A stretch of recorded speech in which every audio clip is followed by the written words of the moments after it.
So in this video, you'll learn how to disable flash notifications on your Samsung Galaxy A36.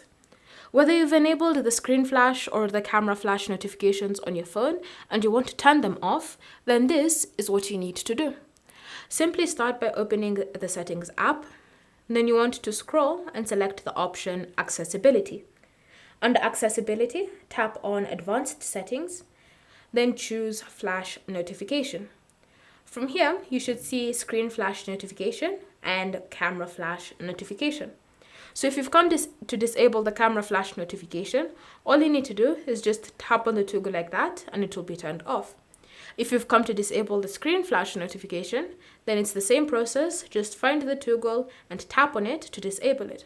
Now you'll notice that whenever you receive notifications on your phone, you should no longer have the camera or your screen flashing whenever the notification comes through.